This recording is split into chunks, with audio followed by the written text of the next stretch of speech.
Testing 1 2 3. Testing 1 2 3.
Test. Testing 1 2 3.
afternoon and welcome to the Orville Union High School District Board of Trustees meeting scheduled for January 18th.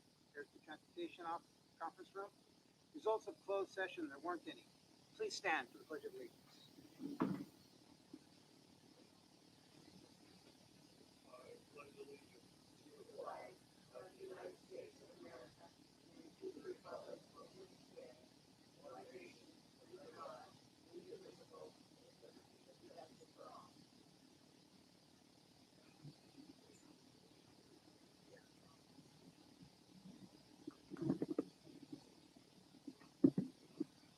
Approval of the agenda variance.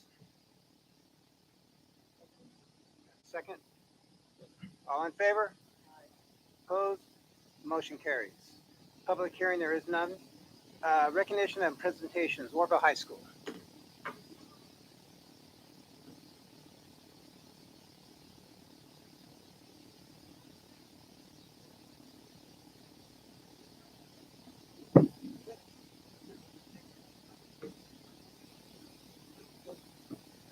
Spring semester.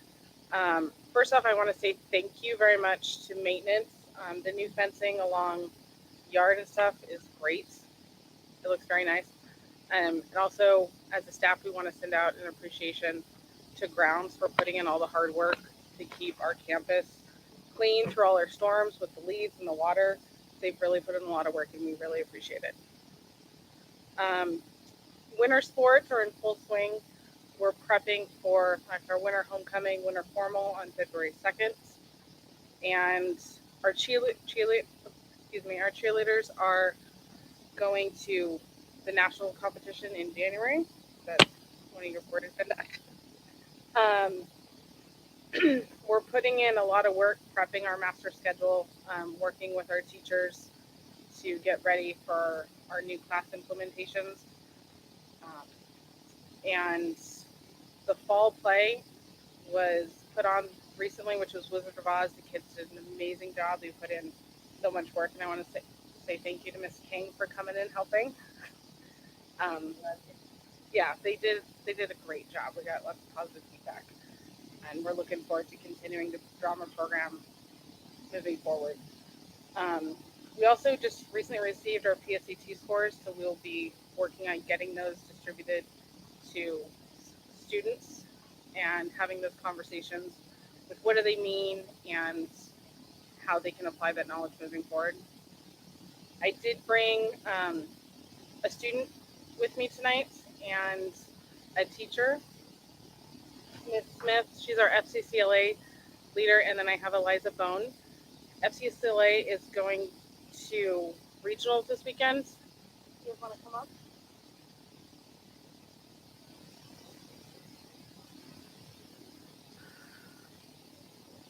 What? Oh, FCCLA. Y'all, I'll let you speak to that. Family, Career, and Community Leaders of America. So it used to be called FHA, so Future Homemakers of America.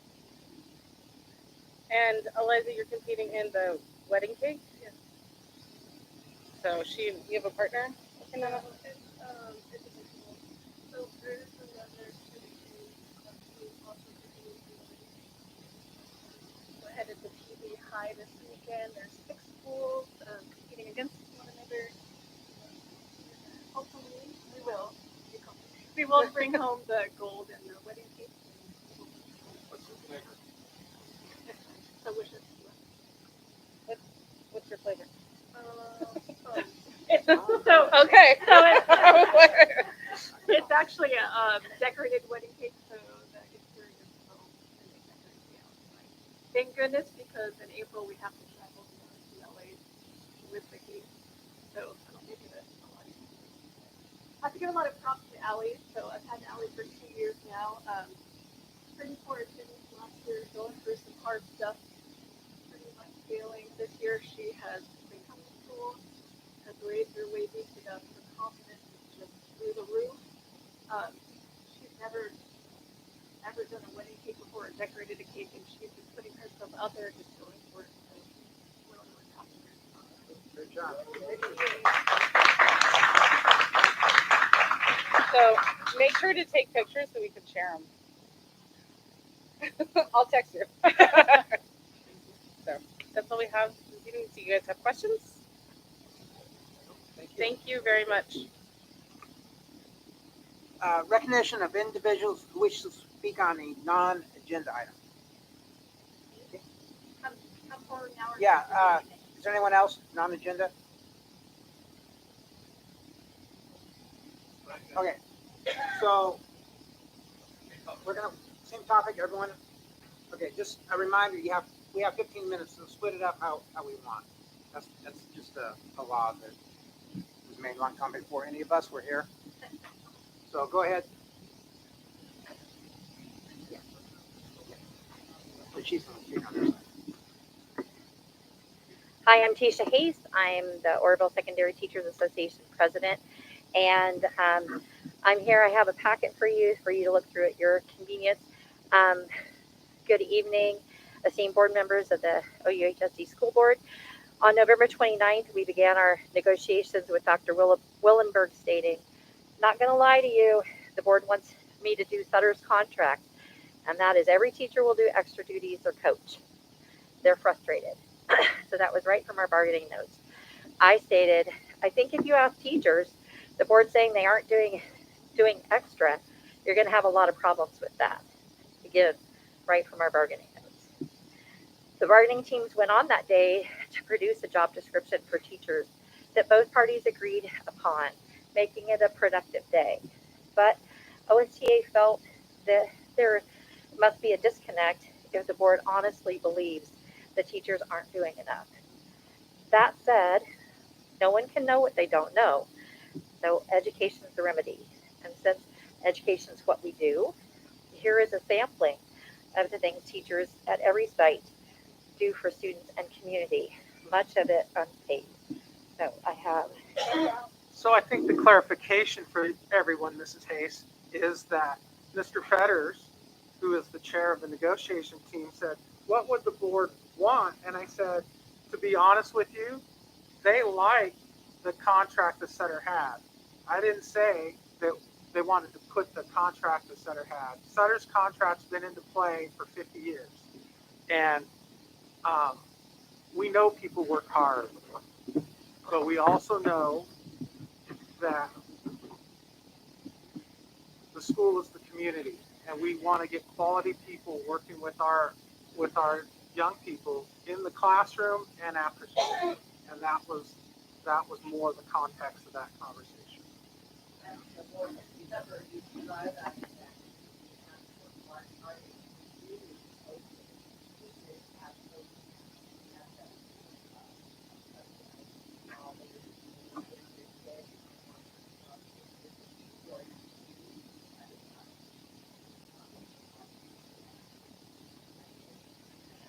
So all I can tell you is what we heard, and that was very disturbing. That if the board actually thought we're not doing enough, teachers are drowning. Yeah, right. So I'm just I'm not. What I'm saying is, if that's what you're being told, that's why we're here, and we're letting you know that we want to make sure that that isn't the perception. So Darren Olhausen wanted me to read this. So please don't say we don't do enough. Extracurricular by its very name is just that, extra. We already do extra without pay. Those who coach or advise do get paid, which brings up a question. Why does this board think that an athletic coach is more important than our academic decathlon or FCCLA advisor? The extra duty salary schedule is already set up to acknowledge that each category of extra duty should be based on time. To say that coaches should be paid more is absurd. My question is why? Is it to keep coaches or to entice coaches to stay longer? As a former coach of football, baseball, and softball for over 30 years, I never did it for the money. It helped, but it wasn't why I did it. Coaches coach because we love the sport and want to share our knowledge or expertise. I did an informal poll of former coaches and asked why they do not coach anymore. Money was the last thing that was brought up. Top reasons why we stopped: family obligations. My family needed me. landscape of coaching has changed, not being able to hold athletes accountable without administration interference, parent attacks, both verbal and physical. If you want coaches to stay longer, add a longevity incentive. These last 5 years have taken a toll on teachers, and we get blamed for a lot that we don't have control over. To add to that, I do not have, I do, to add to that I don't do enough is insulting. I can always work to contract. Have to say that the coaches that do mention at football, basketball, and tennis, I know tennis, spend many hours coaching those kids, driving them a lot of responsibility.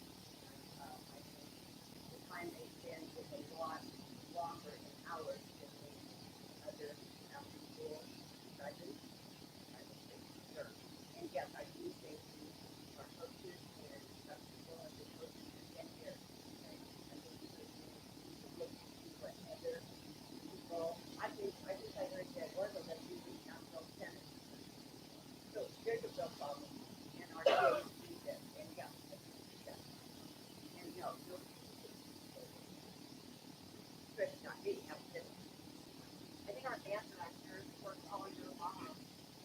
So, He does. You know, one hand up. yeah. I just think when we start fighting, it is a division, and we're not Well, allowed I to would love to get this one too. So, You can. well, I can.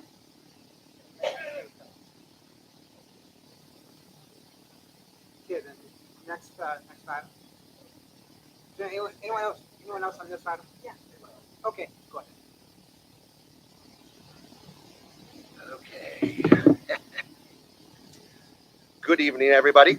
My name's Alan Vonnermaiden, and I am the amazing culinary teacher over at Los Plumas High School. And I'm addressing this issue, and I'd love to see you on campus. Thank you very much for coming by. I know you smelt the food, but you're always gracious and very nice to see. So thanks for being there. Starting off here, it'd be nice to see other board members coming to visit. It'd be nice to have people come by. It's really always really nice to see you. We do amazing things in my culinary program, and it's for all of our students. I don't just do things for my students. My day starts at about 6 a.m. and I purchase groceries at about 3 or 4 different places on a daily basis because I'm worried about prices. I want to make sure that the kids get the best product for the best amount of money. I go to the U.S. Chef Store, Winco, grocery outlet. And when I arrive at school at around 7:30, before I have first period prep, but I'm there usually at 7:30, I'm greeted by a barrage of students every day saying hello, good morning. I feel like I'm a rock star on campus, and it's a really nice feeling. And I think a lot of it has to do with what I do. And I can only speak for myself because I'm one man and I'm here and I'm speaking about my program. And that's the culinary program. It's not just me, though. I have paraeducators that absolutely are my lifeblood, and they do wonderful things. I have a sociology degree and a minor in psych, and I use it every day with my students.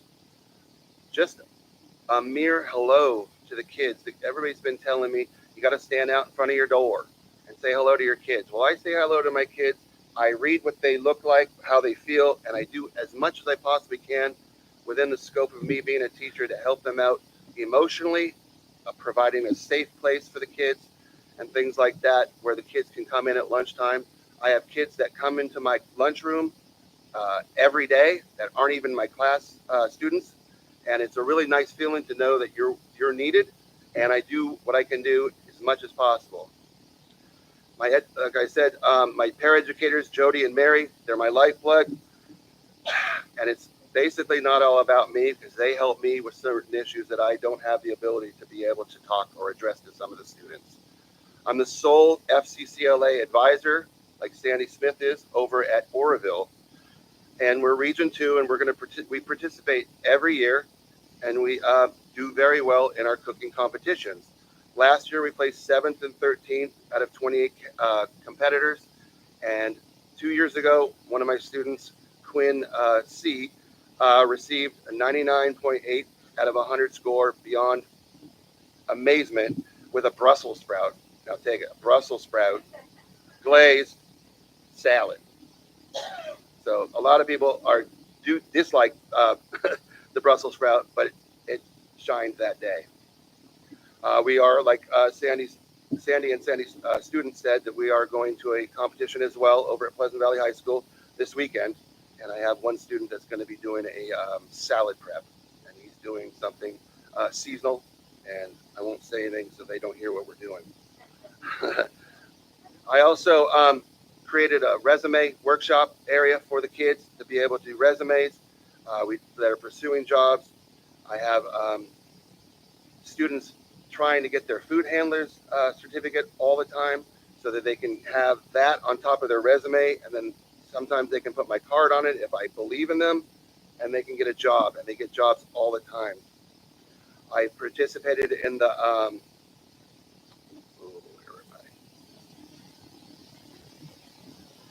every year I provide a yearbook for a kid that's needy. Sometimes I'll see kids that can't really afford it or don't really afford it, and they'll have a little book they're making their own. And I see that, and it breaks my heart. So I go and buy one for each one of for a kid that is deserving in the fact that I see that they do need it. The Giving Tree, done that 2 years in a row. I want to commend the people that put it on. Olivia's here now. Thanks for putting on. And it's just, there's a lot of things, and this is just addressing the things because someone told me, and I heard that you wanted to see what we do extra. I don't even know what my job description is because I'm culinary, and I've never seen one, but I don't need to see one because I go above and beyond for every kid every day, all the time. So it'd be nice to know that you see that there are good teachers, and then there's other teachers, and I think I'm a pretty damn good teacher. So thanks for listening. Is anyone else on the same topic?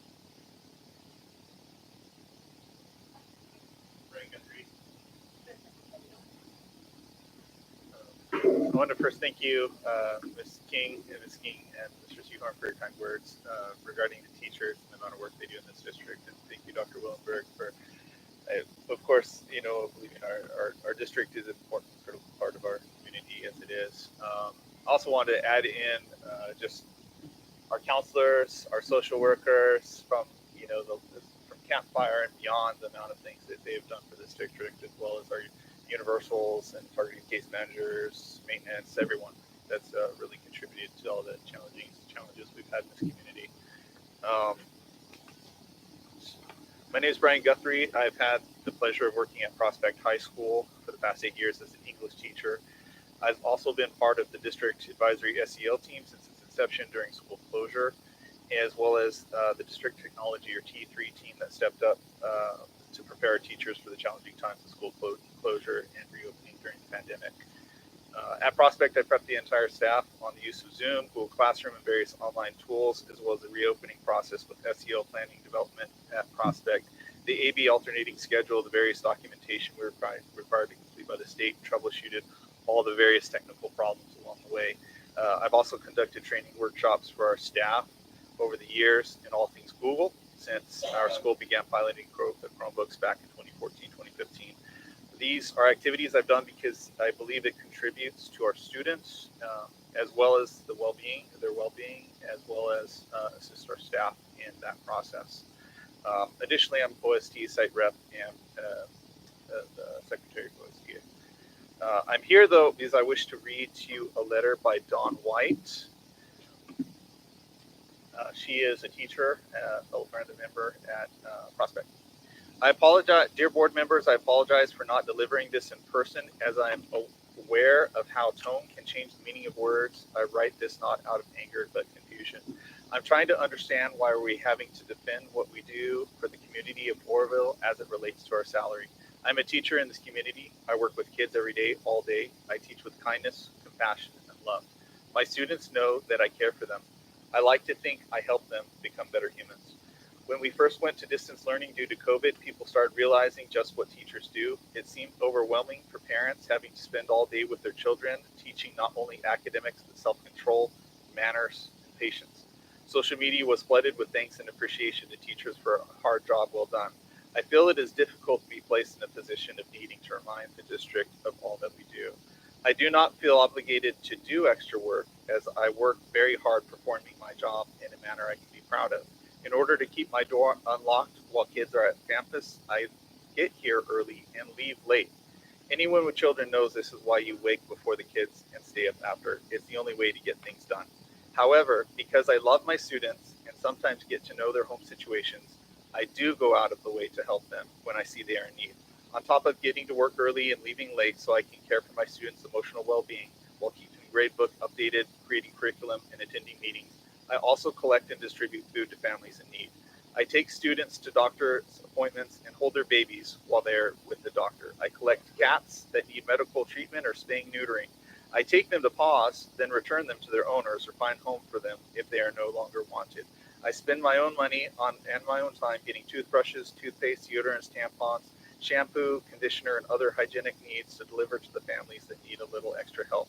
I help my husband, an OHS teacher, to take students in the environmental club on hiking trips. I help gather material for making seed balls to fundraising for their club, as well as tie-dyeing material for the club shirts.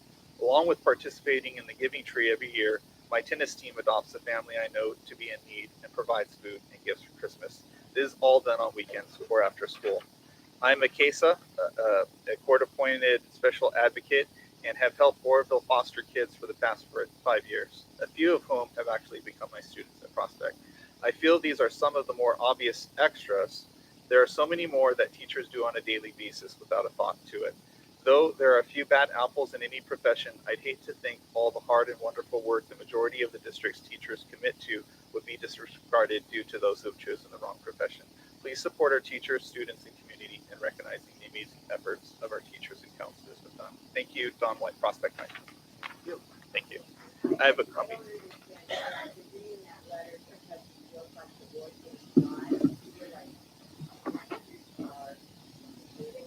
We believe at the last negotiation that's how it was relayed to us. Negotiation. Of course, yes, of course. And that's why we're really just here to remind the board, just to make sure that is not the case, one, and Sure. two, to remind you of the things that we do for our community, because we aren't just teachers, that come to our job from, 8 o'clock to 3:30. Sure. And we're, confined with that. We do things for our community. We do things for Oroville, beyond Oroville. And, additionally is, many of our members do. So, and I really appreciate hearing that, Mr. Seymour. And I'm very glad to hear that's the case.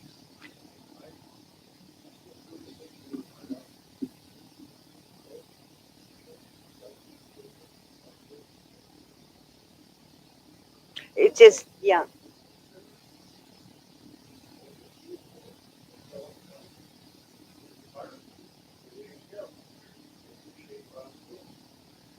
Are you at the negotiating meetings? Are you? I'm You are secretary. there. Yeah, I'm OCA secretary, so I do.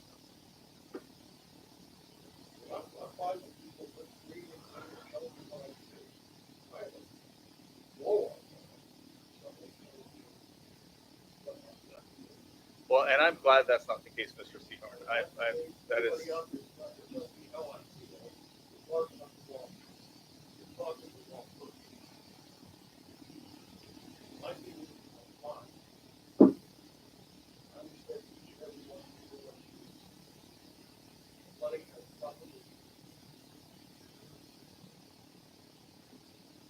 I guess we Thank you. just don't really understand about this, really. Thank you, Mr. Thank you, that's the time. Okay, thank you for your time. Thank you. Thank you. Okay, is there anyone else, well, we're going 15 minutes on that. The next item, or next topic, non-agenda, how many people want to speak on this item? Can you just raise your hand? Can I get a head count, please? How many people? Just one. Who else? 3 people. So you have 15 minutes total, okay? So we're gonna 6:41. We're gonna end. So be respectful of other speakers. Go ahead. considered on topic or off topic if it's something on here that you guys, That would be on. okay, so mine was If it's an listed. agenda item, it's already listed, that's an agenda. And that's gonna be next. Okay, then I'm gonna wait for that one. Okay, this is non-agenda. Someone can come forward.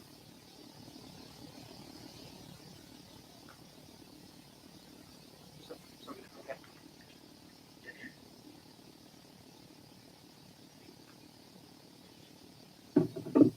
So I believe this would be a non-agenda. Okay. It's in regards to situation with Rachel Martinez. Okay. So good evening, everybody. You know who I am. I'm Mr. V, the amazing instructor at Las Plumas High School. It's a great pleasure to speak as a character reference for Rachel Martinez, who I've known for 20 years and can truly call her a dear friend. The statements below are stated about Rachel because she's an amazing employee, person, and a motivator to all. And I can call her an amazing friend. And it's not because I'm saying these because she and I are friends. Rachel has always displayed a high degree of integrity, responsibility, and ambition for her job with clients and students. She always goes above and beyond the scope of her job descriptions. She is definitely a leader rather than a follower, and it shows every time you interact with her. In addition to Rachel's excellent multiple tasking, she has proven her leadership abilities to organize the student store into a safe place for all people to come in and be proud of being a Las Plumas Thunderbird.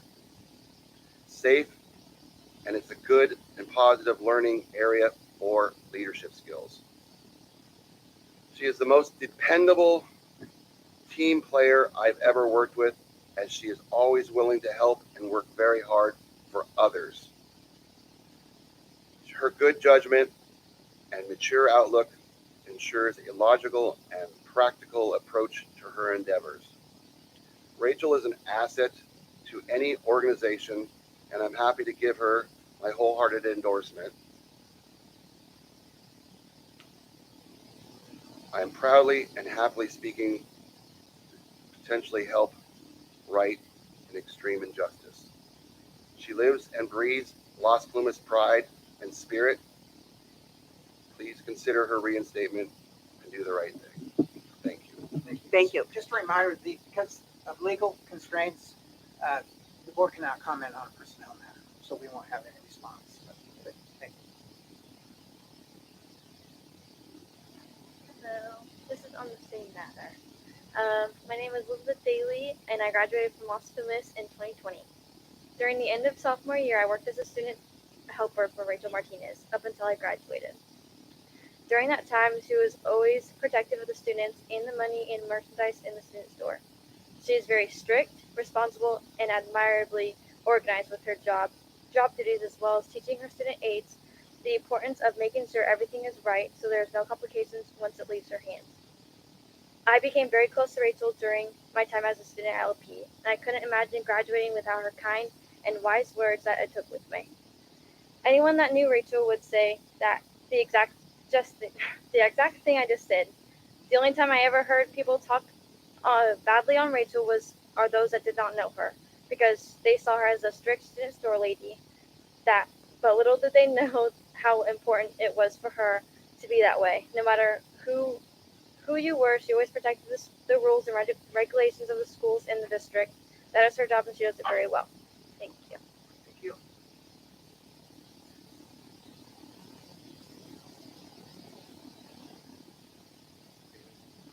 My name is Gene Wilson, Las Plumas math teacher, Las Plumas varsity boys soccer coach, Las Plumas varsity boys cross country coach. Quite a few hats there. I too would like to speak on Rachel's behalf, not from a friend point of view because I don't know her outside of work. I know Rachel from the help that she gives to us in the athletic department, to me particularly, to the other coaches that I know, as far as making life easier on what is a very trying job for us, for one. Especially when it comes to the amount of fundraising we have to do, the gates that we have to take on a nightly basis from our athletic events. For instance, last night, 2 varsity soccer games. I've got to take the money there. I've got to pass off that money to 4 volunteers as they go through and they do their thing. Then at the end, I got to count it up and just hope that they all did it correctly. And then I have to deposit that back and hope everything counts up. Very frustrating, but she would always be very, very, very helpful with all that. And on the fundraising aspect, we do chocolate bar sales for soccer. That is a lot of boxes going out. She keeps full accounting of that for us and sent them out. It was her idea how to do these types of things that make it so much easier on her. Without her doing it this year, it has had to be done by me solely, which is being run out of my classroom, which is a distraction. Very, very frustrating, but it's getting done. A lot more work involved. And so on my end, she has been a absolute person that goes above and beyond to help anybody who needs the kind of help that we do in the athletic department. And so I just wanted to say that I fully hope you guys take this on board in your thinking when it comes to Rachel Martinez. Thank you for this. Thank you.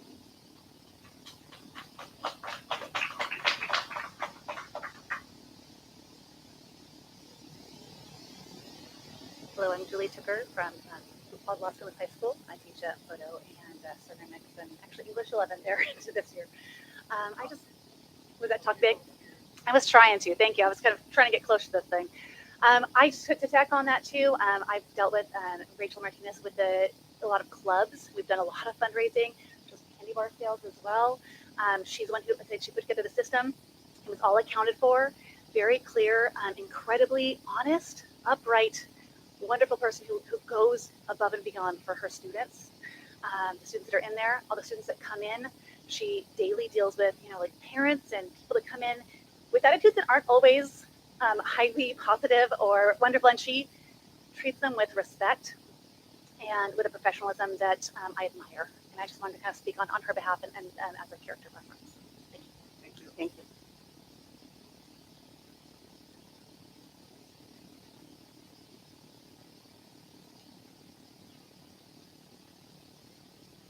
Hello, I'm Terry Gravison, retired from the Orville Union High School District, and I'm here to show support for my friend Rachel Martinez. I've known Rachel since she was a student, and I also taught her husband and both of her children. But I became better acquainted with Rachel when she was a paraeducator in the home economics department.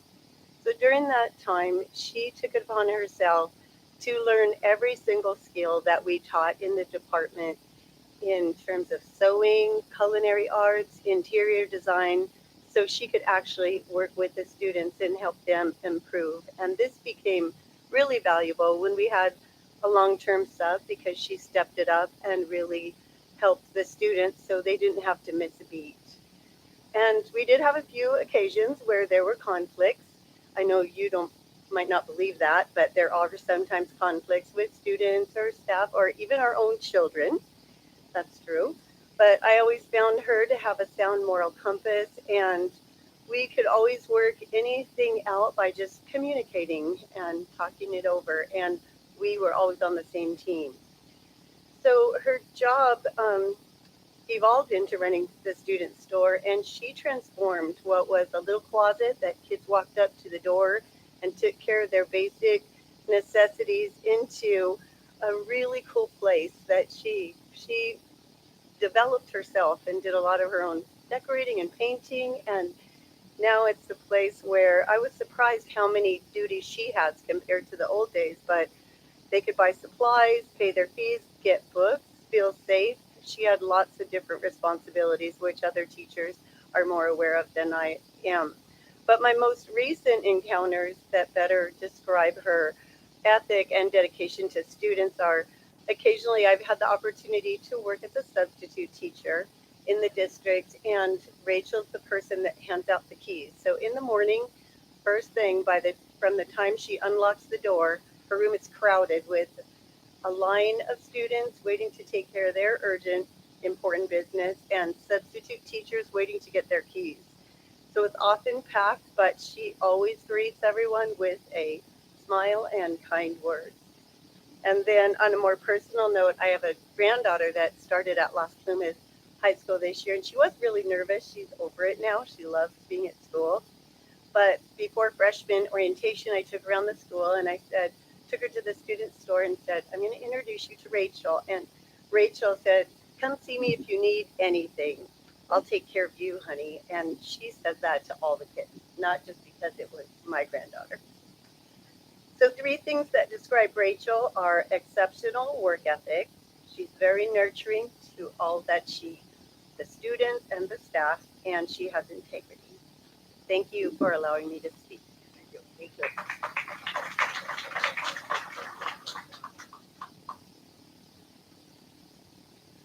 Good evening. I'm Celeste Dunn, and I too am here in support of Rachel Martinez, whom I have known from the time I was a student at Las Plumas over 20 years ago, when it was made clear to me that she was someone who genuinely cared not only about students' well-being and their success, but about the overall success of the school as a whole as well. I began teaching at Las Plumas in January 2015, and from that time until now, Rachel has worn more hats than many. From keeping inventory and issuing textbooks and course materials to students, to arranging daily coverage for multiple classes during the ongoing substitute teacher shortage, to handling many of the details for important events like graduation, school fundraisers, dances, sporting events, and even ordering and selling school spirit gear and apparel, Rachel has been instrumental in helping our school operate. She has put in many hours of her own time creating a welcoming environment not only in the student store, but for the campus as a whole as well. For example, after the campus had been closed to students for nearly a year, and there were weeds growing in the planters where the landscaping had once been, Rachel took it upon herself to pull the weeds. She purchased pallets of flowers and planted them in the quad, so that our campus was a reflection of how excited we all were to have our students back. It is clear that she has a deep sense of pride in Las Plumas High School, which is spread to all who enter her space. I have always felt confident that if I needed anything, from coverage when emergencies arose, to help selling prom tickets or distributing senior shirts, Rachel would do everything within her power to help keep things running as smoothly as she was able. She is a valuable member of the Las Plumas family, and I'm grateful for her. Thank you for your time. Yeah, we have time for one more. We have time for one more speaker.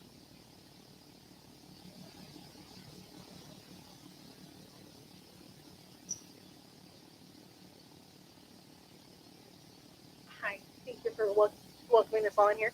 I just wanted to speak on Rachel Martinez as well. I'm a parent. My kids, all 3 of my children, go to Las Plumas High School, and if it wasn't for her being there for my children, pushing them to graduate because they were, not doing so well, she pushed them. She was always there for them when they needed someone to talk to. They could go to her and ask her for help. She'd sit there and take time out of her day to help them. She would call and check up on them when they weren't at school. Why aren't you at school? What's going on? Do you need help? Do you need a ride? Stuff like that. I just wanted to put out there that she's very great. She's very well with my kids, with any kid. Even when I would go in there to check up on my kids, she would always be very friendly, very willing.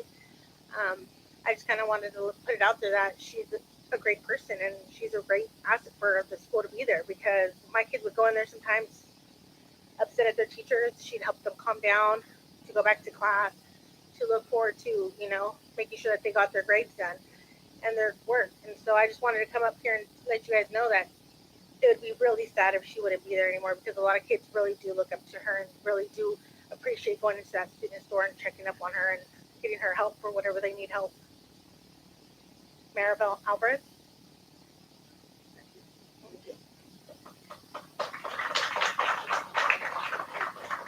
Is there anyone else who wants to speak on a different non-agenda item? Okay, that is now closed. We'd like to recognize individuals who wish to speak on agenda items. So if you'd like to speak on an agenda item, just come forward and state the number, please. Your name and the number.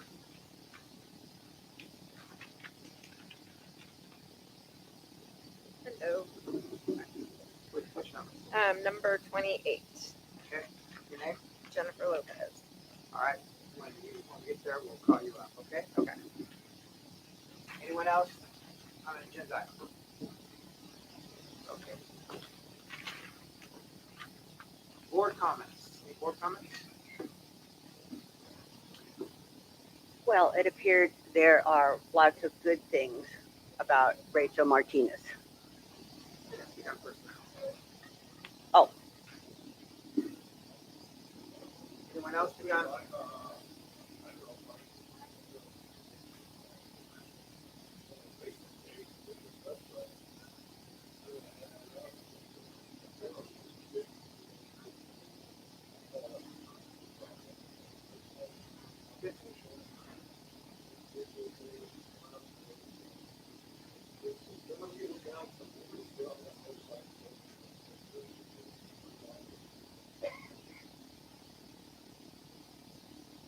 Anyone else?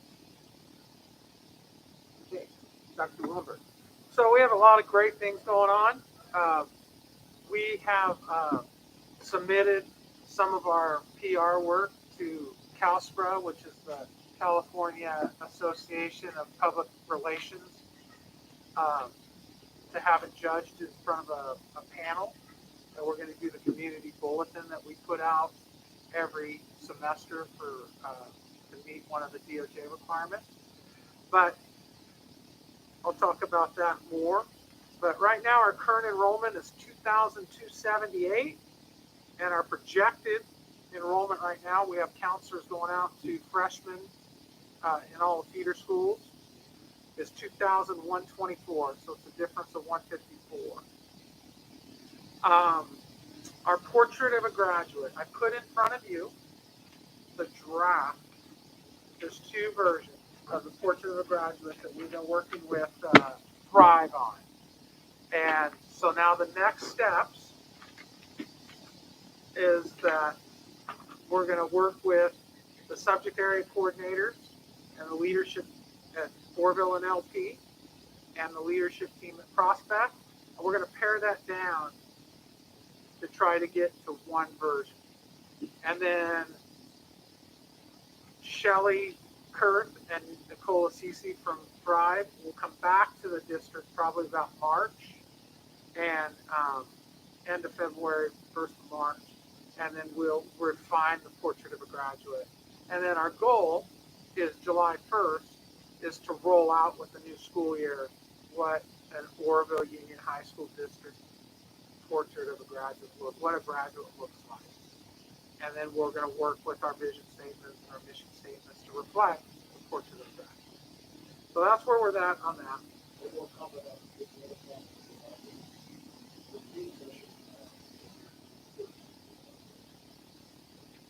So what Mr. Seahorn's talking about, we have a steering committee of the principals, and then Mr. Wood and myself, Mr. Seahorn, Mrs. Blaney, that sit on there, and we just talk about ideas and how to roll this out, and with the Thrive people. And it is productive because it's another set of eyes looking at what we do, and trying to help us basically come up with a strategic plan. I did meet with the apprenticeship groups. They're Kevin Brown's boss. Kevin, he came to the Hall of Fame meeting. So Kevin Brown is a Hall of Famer. He works for an apprenticeship organization in Sacramento. So I've met with them, and I'm meeting with some other people of the iron workers next week. And we're trying to get some connectivity for our kids to maybe join the pipe fitters union or the, there's like 15 job classes and they're housed in Yuba City. And so we're going to work to try to get some connectivity there. I talked to Kevin Brown yesterday. He's all excited. I told him I wanted to do baby steps because they want us to work with the city and do like an apprenticeship program, and you bring the union in, and so all the projects are union based. And I said, I want to back that up a little bit. I just want to be able to maybe start with career fairs with the apprenticeship people coming up and showing the kids what an apprenticeship job is, and then get the kids down to the apprenticeship centers in Yuba City and look at the classes that are being taught, things like that. So we've got that rolling. There's a board workshop for brand new spanking board members on January 30th. You want to go there, sir? I Okay. would like to go. It's for new board members. That, Well, I've never, we went to one. well, in there's Francisco one for one all time. board members on the 27th of February. Oh, okay. So that's a Monday night. And that'll be in Chico. So we can take a district transportation and go up. Okay.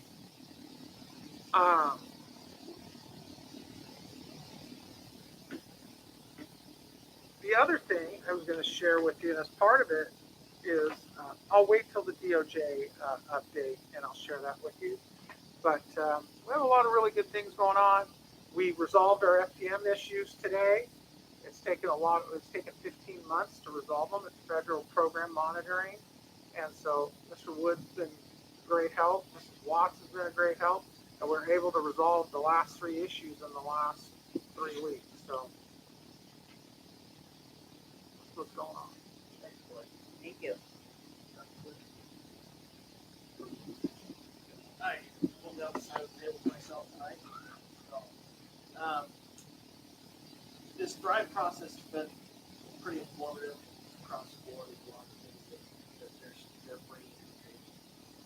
And what that's done is that's opened up a lot of conversation lines that have spurred some action on our part to proactively take as we're building this process. We're not going to wait for this stuff to get completely done. We're going to start running now.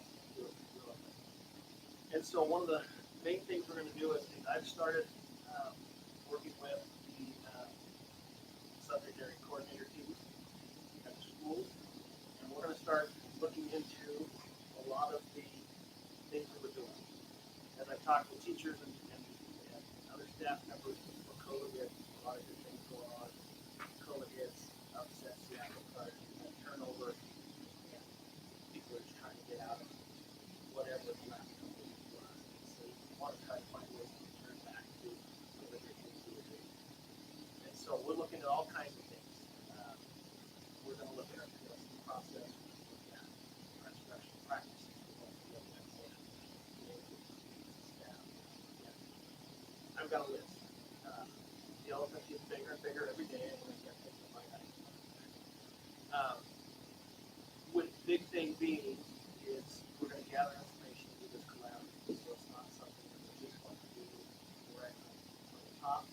We really want to get an organic process for all staff members brought into this and become part of this rebranding process. So, yep. So we've got to create an identity and a new identity, and we want to do that through our instructional practices, through what they do on kids, the way that we professionals do better with the well-being. That may require some things that we have to let go of, some things that have been done for a long time that haven't been effective. They have to be open to things to do, or we can give them a shot at doing X out a little bit with the chance that we might fail. But I've learned in my career that failure breeds knowledge. That's right. If we're not moving forward, we're not moving. And that's kind of the message I'm sharing right now with staff. And so we just started that process of putting together kind of a needs analysis with all that kind of in mind to really effectively get the part of go along with progress that we start to find some ways to do. And especially if there's ways we can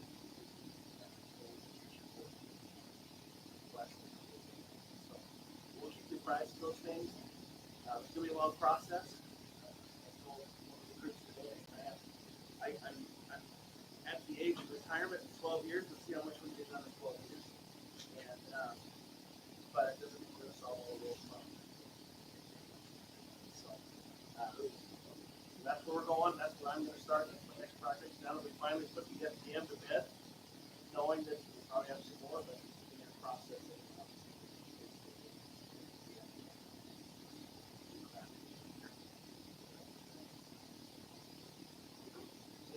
Thank you.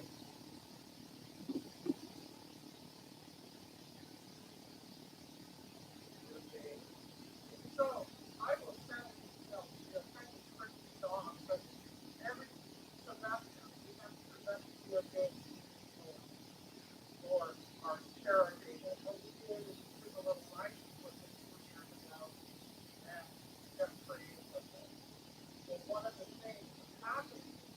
is people are looking at this community bulletin and going, wow, you guys have done a fantastic job with it. And other districts are trying to copy what we're doing with it.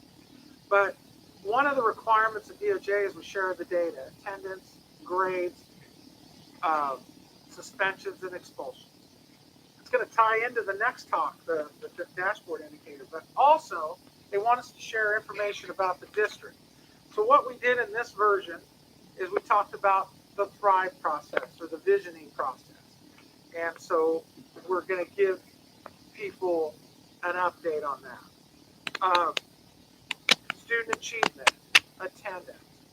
Right now, and you'll see it in the, so I will email it to you because it doesn't copy right now very well because it's legal and it just doesn't paginate correctly. So we'll get you copies. I'll email them to you. You'll be able to look at it. But one of the things that came up in this and our dashboard indicators is chronic absenteeism. It's in our college and career readiness indicator. So we were 21% last year in chronic absenteeism. We're about 45% right now. Chronic absenteeism defined by the state is 10 absences for any reason. So if it's COVID for 10 days and then you're sick for 10 days, you're chronically absent. So it's kind of the system we were dealt, and so it's been hard because some kids have been sick, some kids can't get to school because of parent obligations or whatever, and so we're going to have to try to find a way to reduce that chronic absenteeism. Because if kids are at school, our grad rate's going to go up. Our grad rate last year, or the year before, was 83.5. It is 87.9 last year, so we're going back up. So what happens up over the whole district for all students? And then the dashboard indicators start looking at different subgroups on how grad rate is. Our special ed grad rate grew 8% last year, so that's really good. Any questions on the DOJ settlement or stipulated agreement or where we're at? I have to meet with DOJ via video next week, share our data. It's a 2-hour meeting, so I'll have more for you guys after that meeting to see where we're at, to see, you know. I'd like to see the status of the data, or, I mean, I'm not sure what. I'll get it to you. But our suspensions are up. Our expulsions are up this year, first semester. We had 10 expulsions. We had 12 referrals to law enforcement, five citations, and 6 arrests, and 1 mental health referral. And so, a little high. So, and then our expulsions at 10. You guys have dealt with all of the expulsions, and then we'll have 2 more this semester for sure right now. So we'll be 12 right. We'll be sitting at 12 by the end of the month. And so we have some great things going on. It's just sometimes the data gets a little weird because of circumstances like suspensions or expulsions. Our suspensions are down, our expulsions are up. Our absenteeism is up, but our grad rate is up. So I think we're going in the right direction. Corey, I forgot about the plan that you had devised, or you and others, about the behavioral continuum.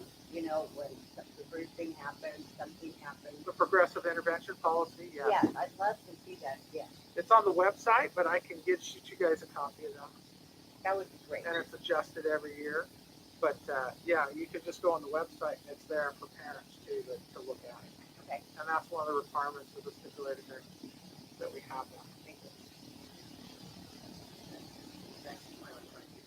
Yeah, so dashboard indicators were released. Basically, this is the accountability system.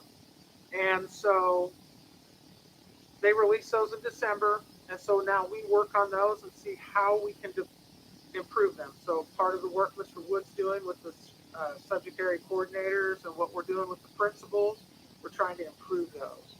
So our grad rate improved from 80 to 87.9, and increased from the previous year.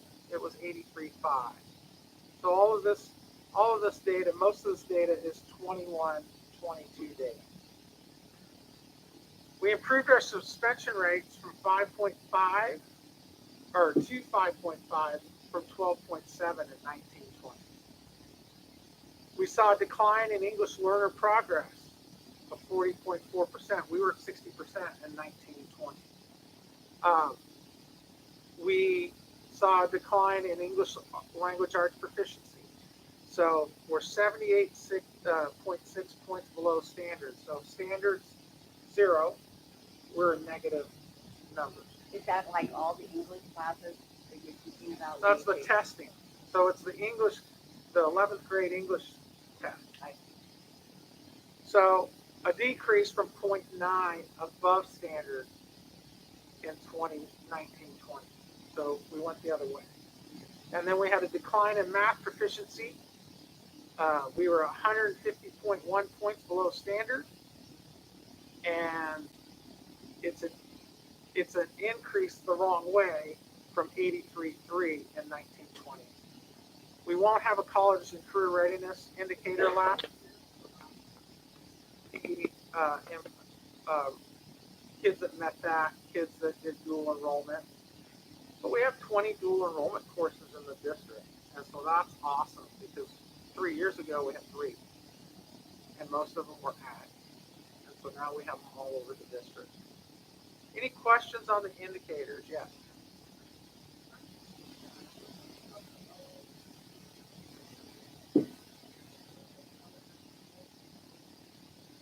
Some are, yes. Some.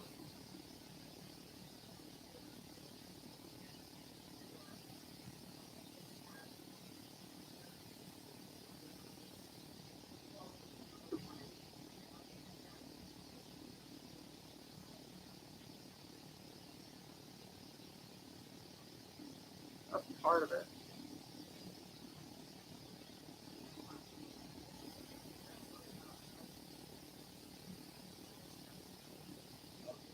No.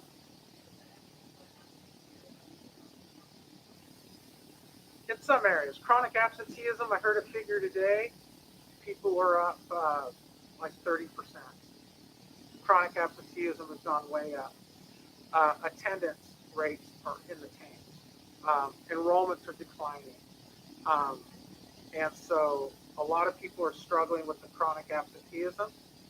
A lot of people are struggling with the math and English rates. And I'll tell you one of the things that Mr. Wood and I talked about is the state doesn't help us in some of these calculations because, like chronic absenteeism, 10 absences, even if they're excused, you get penalized for everyone after 10. So if you're chronically ill, you're going to be a truant, and you're going to go into that chronic absence rate. We have to have 95% participation of our 11th graders in English testing and math testing. But the state allows you to waive out of it, but you still get penalized for it. So there's some silly rules in some of these systems where the data works against us.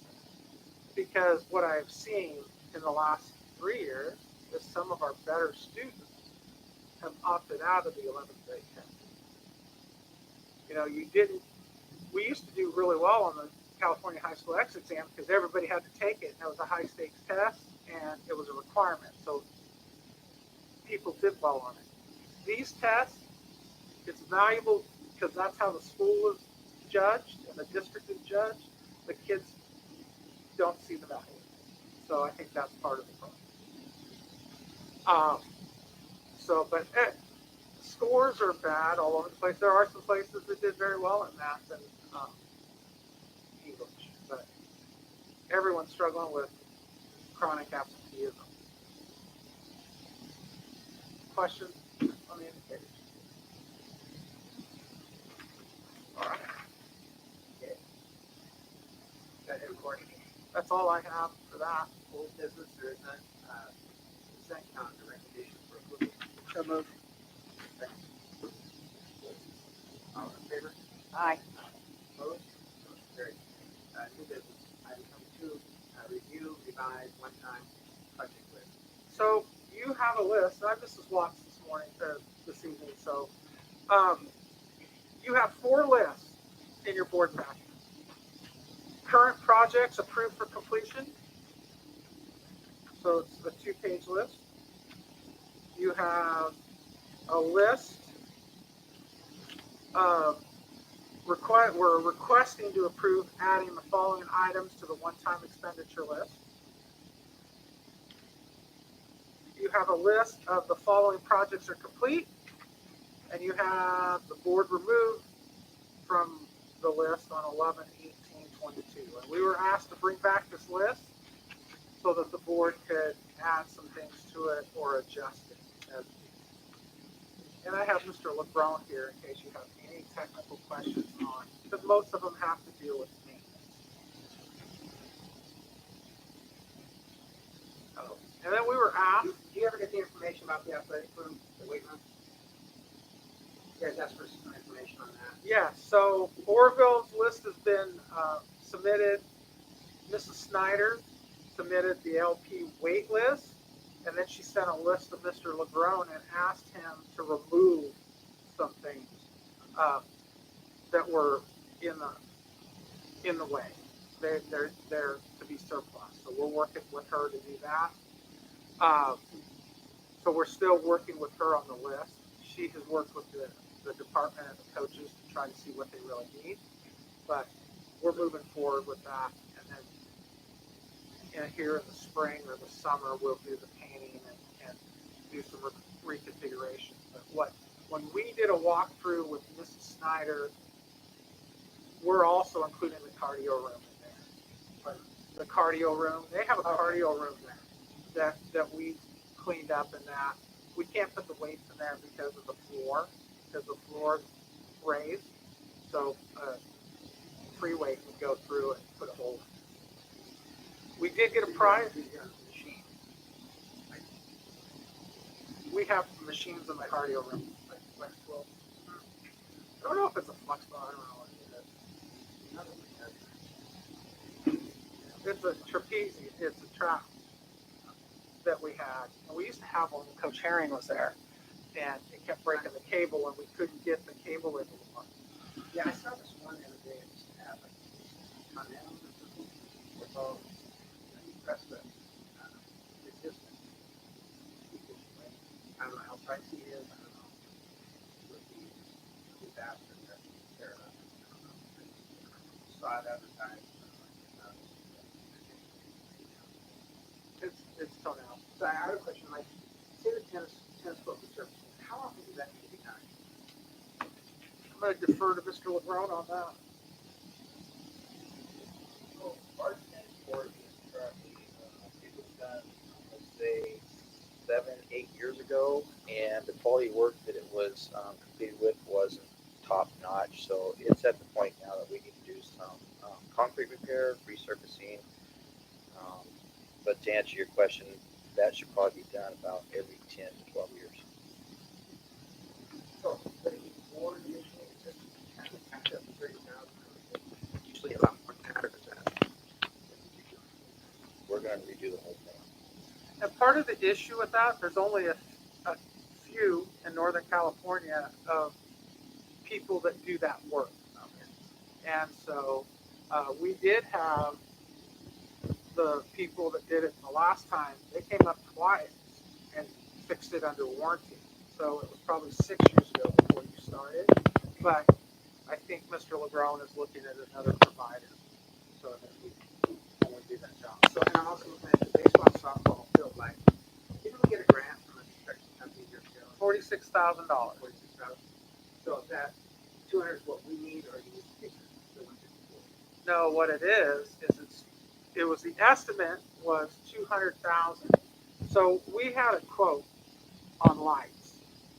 So for Las Plumas High School, put lights on the softball fields and the baseball fields would be $1 million plus labor.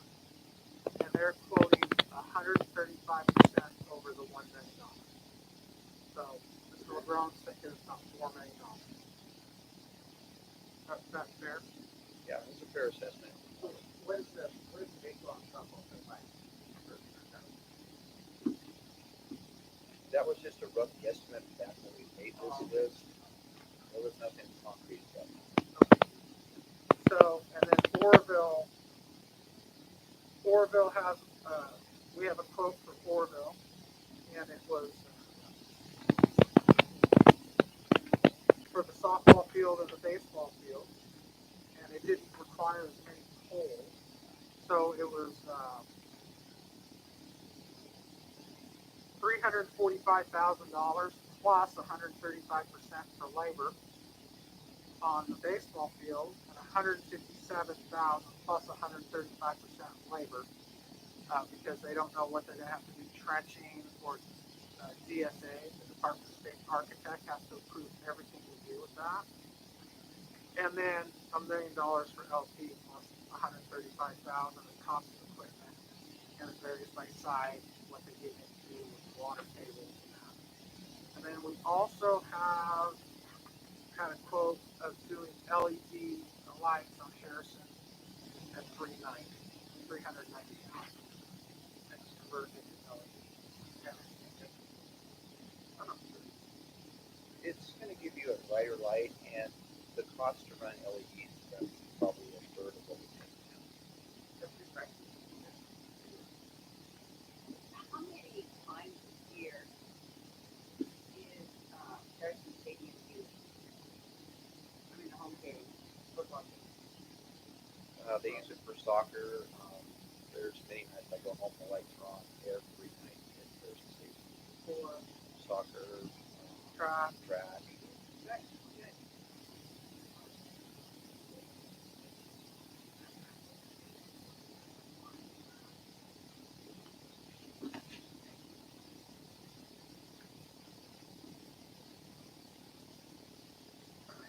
What's the date on our school?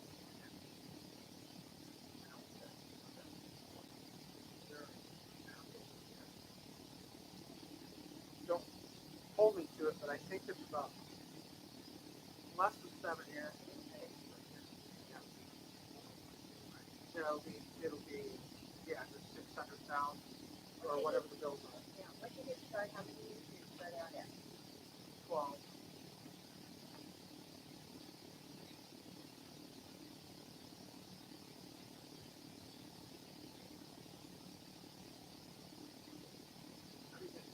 What's the worst question? What happened?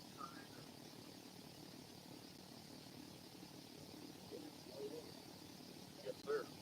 A lot of money. Yes, ma'am.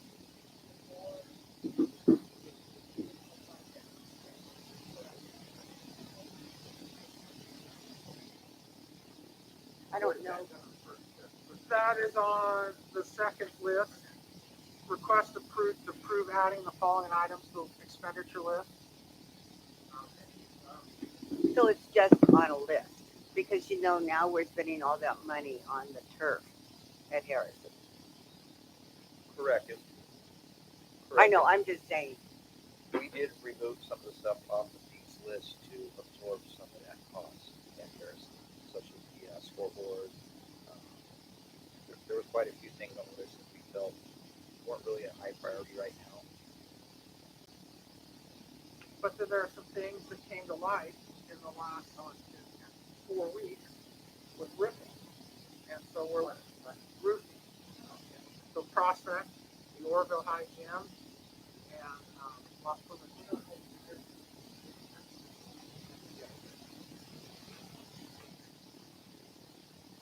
And then Prospect, we're not getting the full 12 years out of it that we should, or 15, because of the patch job done 7 years. So it's deteriorating. Not necessarily.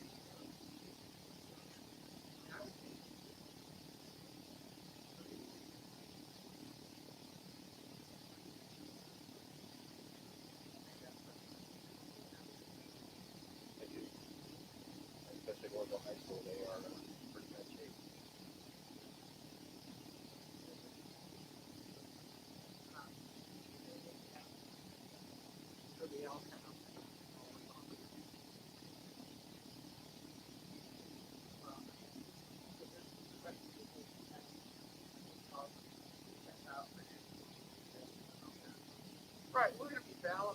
the lights will be an issue that we've tried to explore ways to do it, but we're looking at probably about 5 million to do all of it.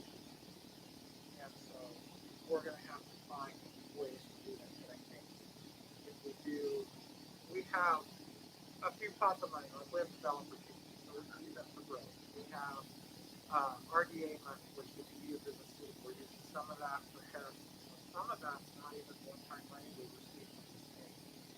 And so we're trying to leverage all of these projects, but we want to be transparent that people see that we've got a lot of stuff going on with this building. And so that's why, like speaker systems, that's been an issue at Prospect. So we're trying to get that solved. So that's to keep that down. So, Yeah, that's what we need to do. That,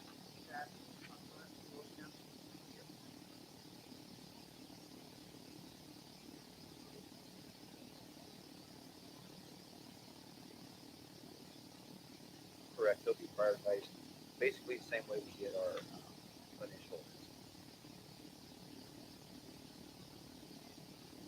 what's the one question? Well, it's just a list. So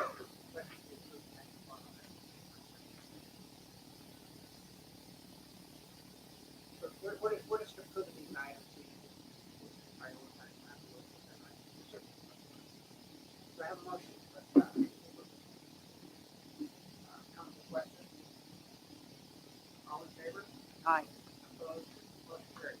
Item 23, acceptance of June 30, 2021 audit report. Watts took a big risk giving this to me. But every year, we have an independent auditor that comes in and looks at the books, looks how we do attendance, and looks to see if we're doing things correctly. And then they do a report. And so the biggest thing, it's like 82 pages of report. But the one thing the board is interested in, do we have any material findings that we would have to pay back? We did not have any. They found that we were compliant in how we run our categorical programs, how we run our financial systems, how we collect attendance. We did have one finding. It's non-financial, but it's administrative oversight. And what it was is we do the school accountability report card. And the auditor found that the principal at Prospect did not use the current facility inspection that Mr. LeBron uses to grade all the facilities every June. And so that was a finding in the audit report. Not financial. We are compliant with those now. In the school accountability report cards you're going to approve tonight, they all agree that the facility inspection tool date is correct. Mr. LeBron checked it, and Mr. Watts checked it. Okay, so, recommendation for acceptance. Second. Council question? All in favor? Aye. Opposed? Motion carried. Item 24, MOU with the county school. One of the interests of the board is to been trying to get a SRD at Las Plumas High School. And during the Christmas break, I was contacted by Captain Marsters at the County Sheriff's Office, and they're able to provide Las Plumas and CDS 5 hours of a deputy Tuesday through Friday, beginning January 31st. It'll probably be about $80,000 depending, and it will be for the rest of the year. And then we'll work to see if we can get an MOU for next year. So do we have no one now? We have not had anyone for 2 years.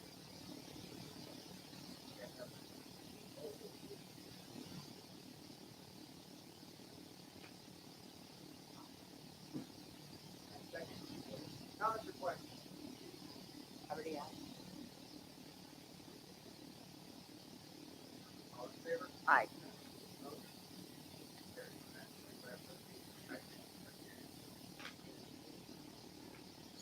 happens is every year in February, March, we're making master schedules, developing master schedules, and we have to, if we have too many staff members, and we don't know yet because we don't have all master schedules or rough master schedules, we have to have a tie-breaking criteria for the board if we do have to lay off staff members. So it's the same criteria we've used for years, and we're asking the board to approve.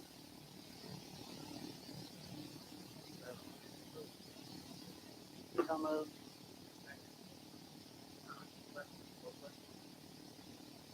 All in favor? Aye. Opposed? Motion carries. Item 26, district elementary vehicle capital plan. Yeah, it's my indoctrination to the district. We go head on with several of those. And so one of the big things we noticed is that any previous master plan we had, we're not complying with so ourselves and Mr. Scott, I guess, dove into this and created one.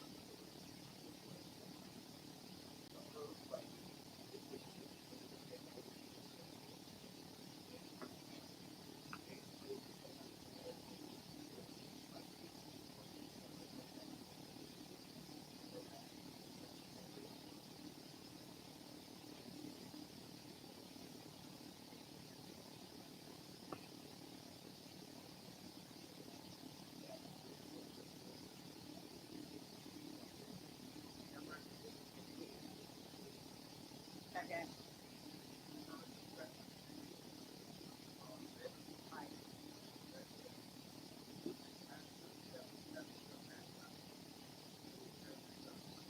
So the district received $40,000 from Butte County Office of Education Charitable Trust, which will be used to purchase additional Chromebooks for the district. And we're requesting approval, acceptance of the grant.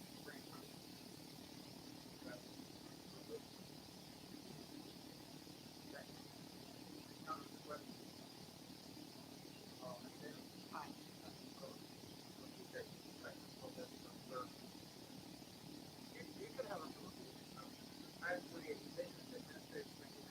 27. 28?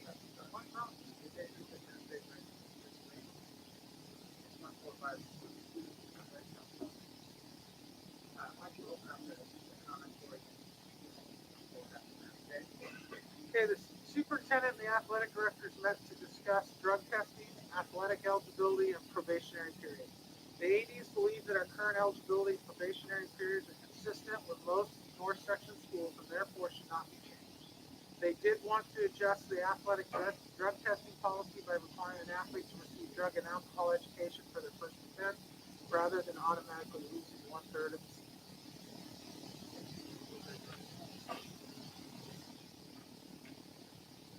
Hi, thank you. I just wanted to reiterate the things that I've already brought to you guys on this topic. At OHS, when the year the kids came back from COVID and the kids that had to use their academic probation that year, OHS, they were wiped clean. That it lost bonus, but it didn't happen. So the kids that had to use their academic probation that first year back are ineligible the rest of their 3 years because of that. That's not fair. On that one, it is not the same as every or majority of the North State. I mean, again, we're the only one besides Pico and Butte County out of 7 schools that do it once in 4 years. It should be once a year with what CIS allows. Because again, it's the kids that struggle, that sports are their life. That's what they look forward to. That's what they come to school for.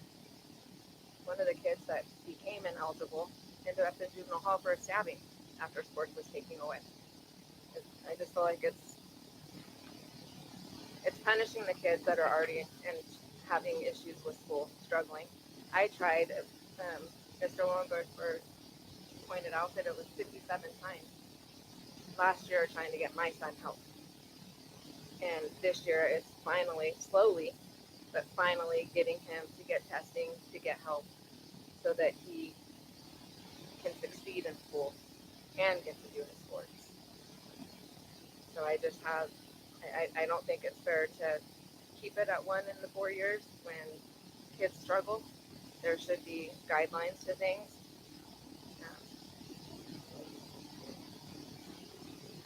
It's different at at Orville, the year, so not this last year, kids got to use, the kids whose academic probation was used got wiped away. At LP, they did not do that. It was a misunderstanding by the AD at Orville High School. And so those kids got pretty much a free academic probation.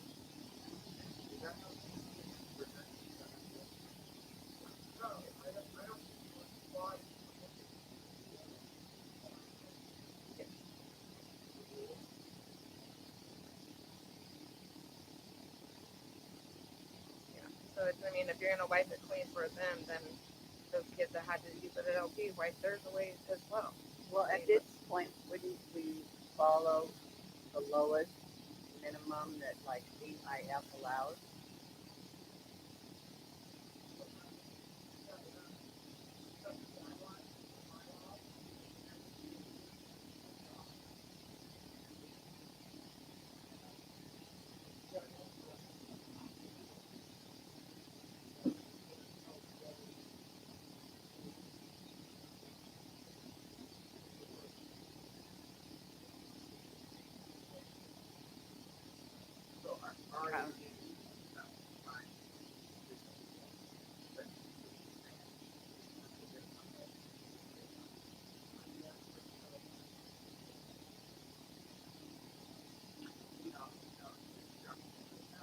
But no, because during football, no, that's absolutely not true. During football, 3 players that were not eligible at Orville got to play. I mean, if you're gonna do it at 1, then do it at both. If you're gonna make exceptions, then make exceptions all the way around. It just doesn't make sense that ADs have that power to pick and choose when they're going to apply the rule and when they're not going to. And when it's, I agree.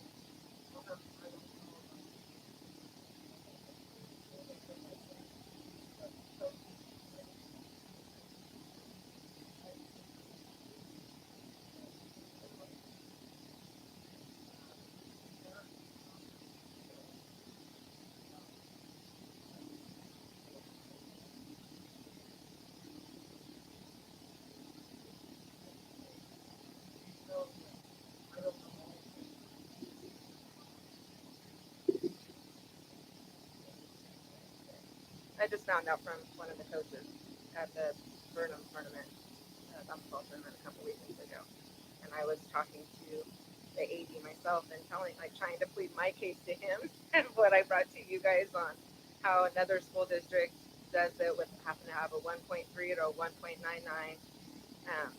to even be eligible, and they have to do tutoring at least an hour every day before practice. And he said, if you bring me that plan, I am not opposed to looking at it. I understand when kids struggle. Believe me, there's a difference. And that was the one in San Bernardino. It was the paper that I gave you, the packet that was in San Bernardino. That was when I was doing all my research. I was just looking at different cases and different ways that schools do it. I guess I still don't understand. I'm sure Scott does. What?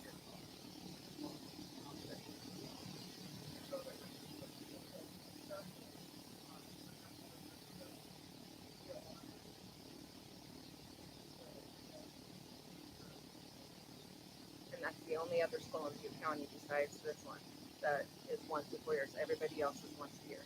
I don't think we can align with you though. Their demographics is completely different than us. Everything is different there. Well, I always agree with you. I think we should lower our standards for sports. Okay, well, I don't know what to say.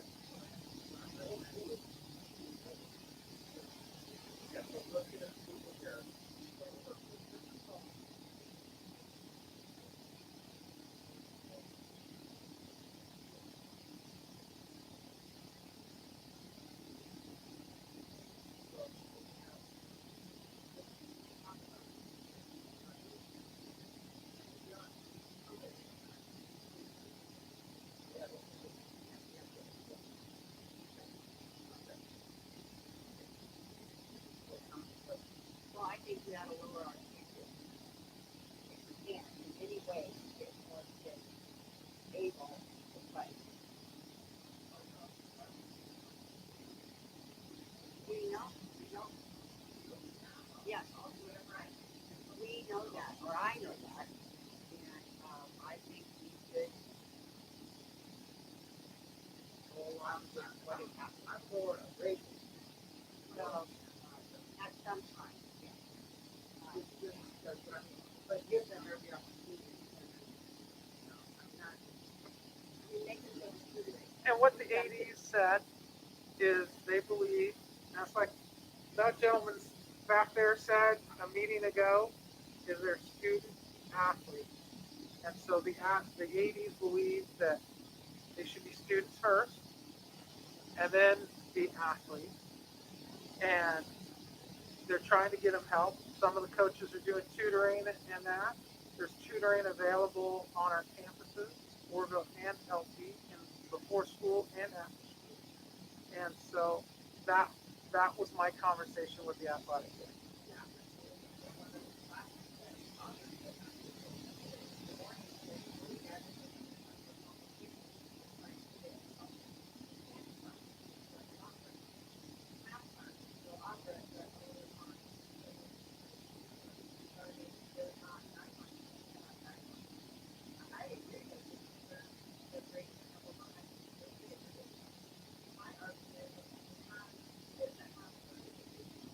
Right.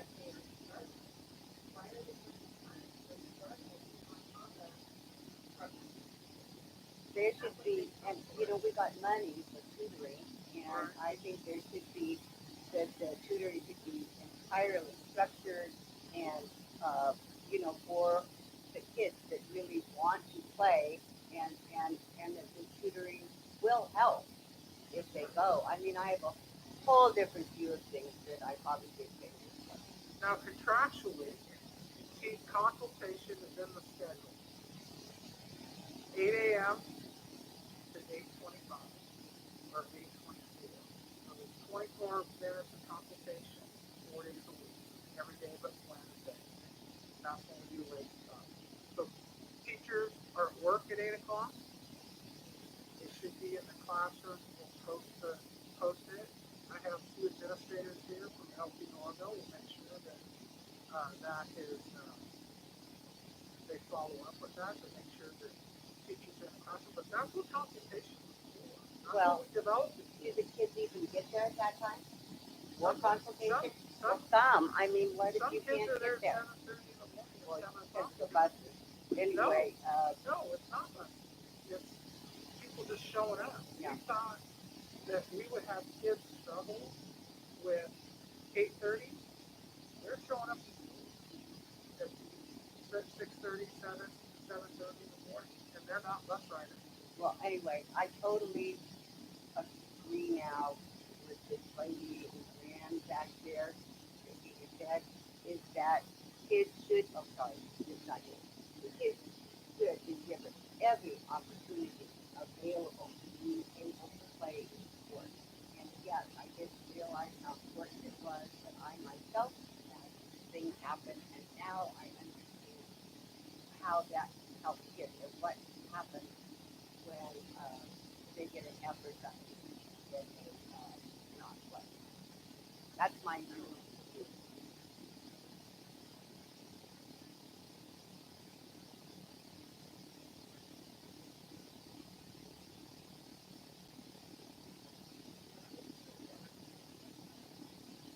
Right, right.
Right. I understand that.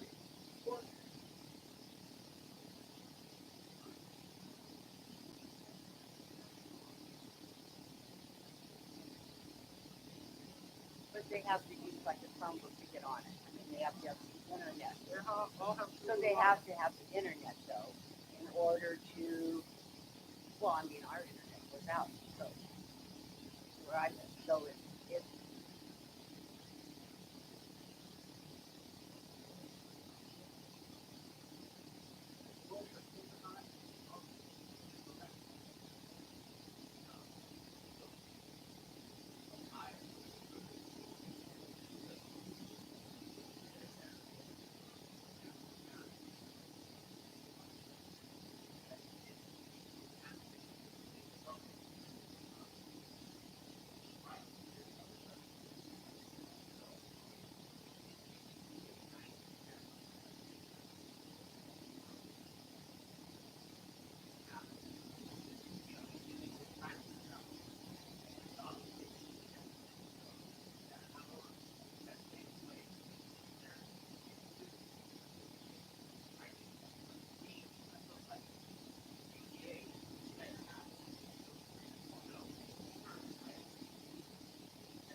well, I mean, yeah, yeah.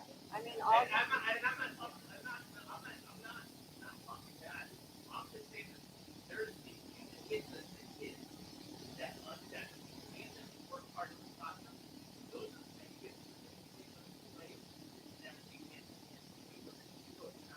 Unless you have a learning problem. No, and I agree with that. And what I'm saying is correct. Yeah. Right.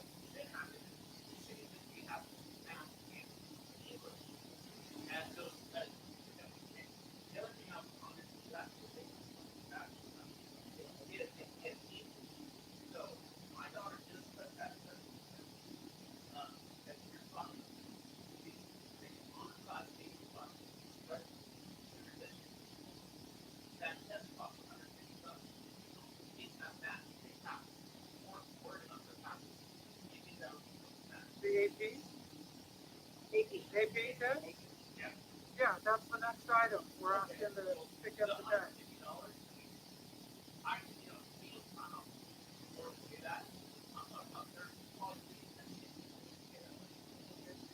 Look at this.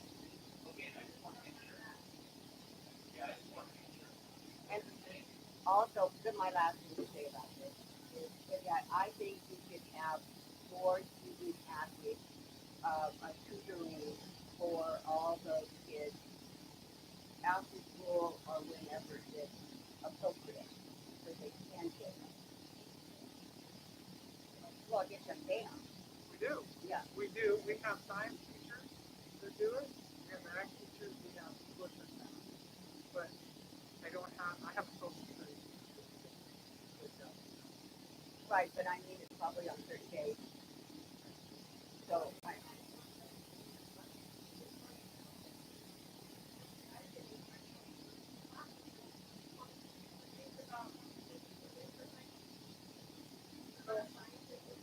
You see Mr. Mendoza back there? He's ducking. But you talk to Mr. Mendoza. Well, I understand that he's also an administrator of Boston High School, and he should be able to handle these comments. He's sitting here listening to these comments, so we can't take care of stuff. And I don't want to wait until Collins is out of town, Russell Collins is out of town, so Mr. Mendoza can address it tomorrow morning. Okay? and I still think that we're missing the boat. I don't think we're helping the kids now. I really don't. And, really because the kids with learning problems, and, I think we need to do more, and I think we need a specific class for kids that want to go to sports. I don't know if you do that somewhere, others could do this to help their kids, you know? Something the tutoring, like we do it, the after school tutoring for all kids. Some offer tutoring and have their children help in one of the programs. I don't know exactly how it's happening in Warville or else. I know in Warville there's football, so it's often a tag. Right. So, Yes.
That's why we can give them a lot of help.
I think we're really looking at a different time. I don't know, I was involved with a lot of people that it was, a lot of their life. So it's not, you're not safe.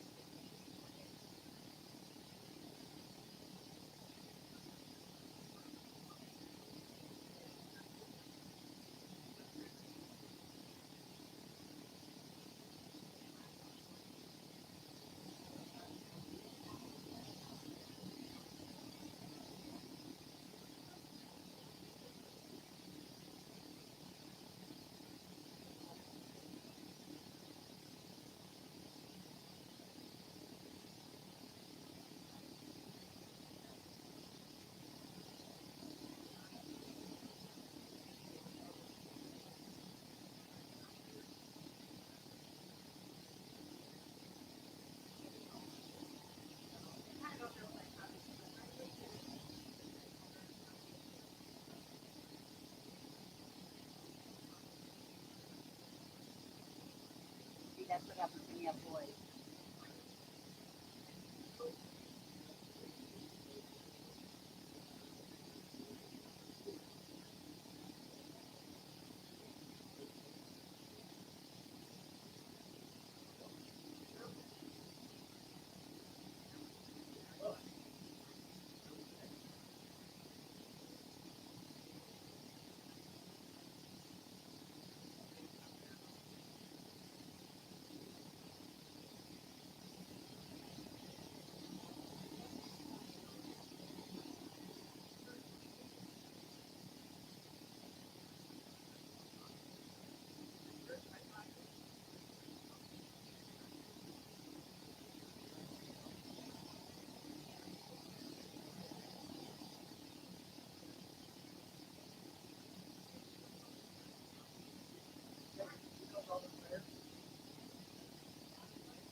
I don't know. I don't know. I don't remember what we're voting on. Oh,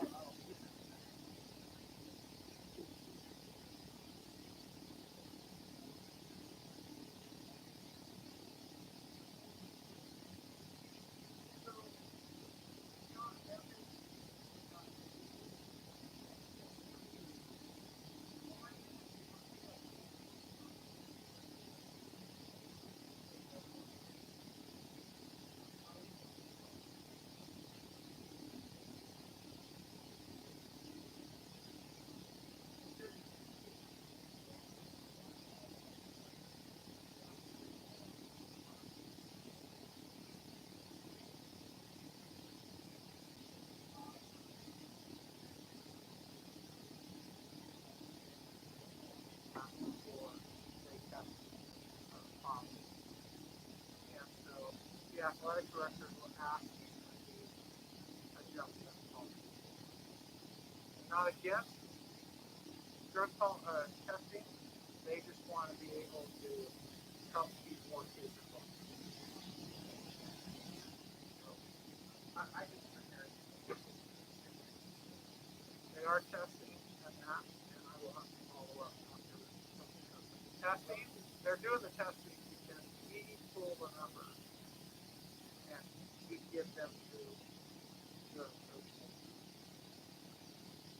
so,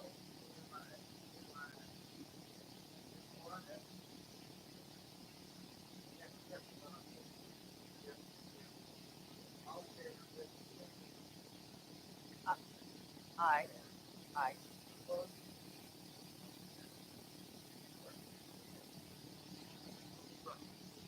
well, I don't know what happened during COVID with the that and it's two different ADs. So now with the new AD, they're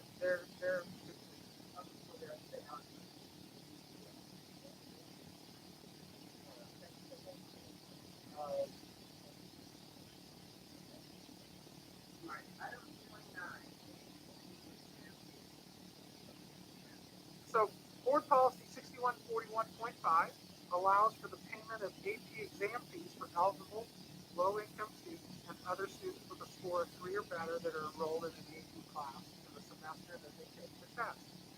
This has been funded with Title VI funds in the past. The A through G Access Grant has also allocated funding for the payment of AP exams. It is being proposed that the A through G Access Grant funds be used to pay for the excess cost to pay for exam fees for all students in advance of taking the test. Once the A through G Access Grant funds are fully utilized or the expenditure deadline is passed, AP exam payments will revert back to the practice of defined in board policy.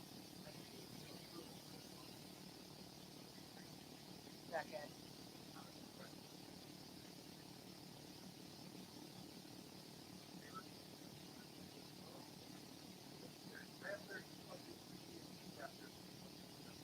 So anytime we contract with paraeducators or charter buses, we have to have an agreement with CSEA. So CSEA and the district agreed on an MOU concerning letting us fill paraeducators on a temporary basis to serve our hard to serve students like our severely needy. And so we're recommending approval.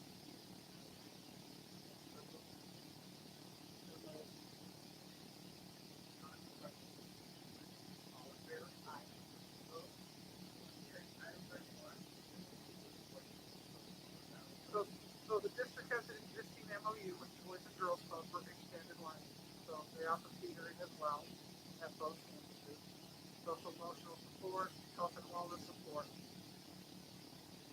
And we are using funds out of the extended learning grant. We would like to extend this MOU from June 30th of 2022.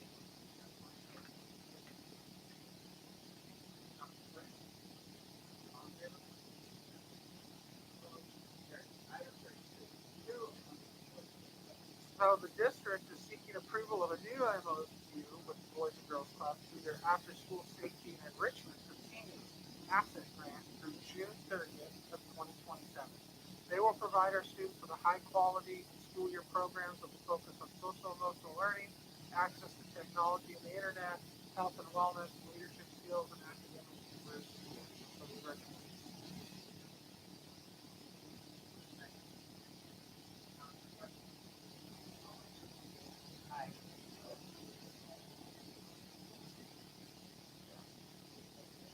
They have power hours.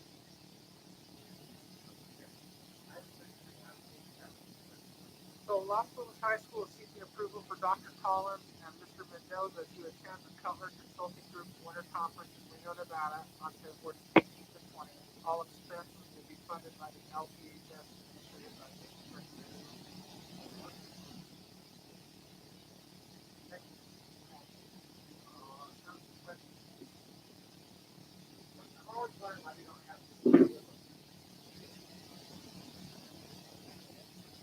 All in favor?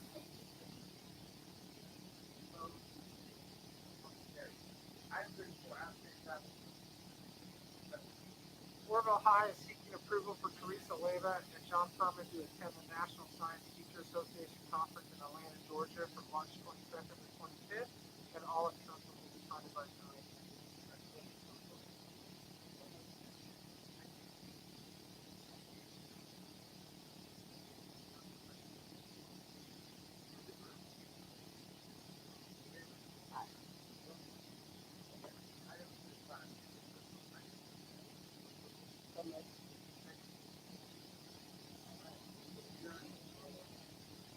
Aye.